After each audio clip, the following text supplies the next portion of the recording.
ప్రార్థన అనగా దేవా నాకు ఇది కావాలి, అది కావాలి, నా జీవితంలో ఇలా జరగాలి, అలా జరగాలి, ఇంకేదో జరగాలని ఎంతసేపు మన ఇష్ట ప్రకారము మన చిత్త ప్రకారంగానే జరగాలి అని చేసేది కాదు. ఇది నిజమైన ప్రార్థన అవ్వదు. మనము కూడా చాలా సార్లు ఇలాగే దేవుణ్ణి అడుగుతూ ఉంటాం, ఈ విధంగానే ప్రార్థిస్తూ ఉంటాం.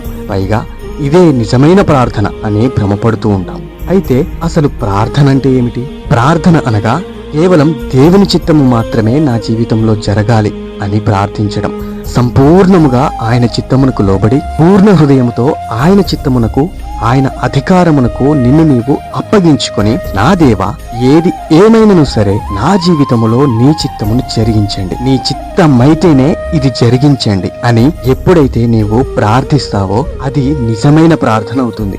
మన రక్షకుడు ప్రభువైన యేసుక్రీస్తే ఈ లోకంలో తండ్రి చిత్తానికి విధేయుడై తండ్రి చిత్తము మాత్రమే జరగాలి అని ప్రార్థించినప్పుడు మనము మన చిత్తము మన ఇష్టమే జరగాలి అని ప్రార్థిస్తే అది అవివేకం అవుతుంది. కాబట్టి దేవుని చిత్తానుసారముగా ప్రార్థించడం నేర్చుకుందాం.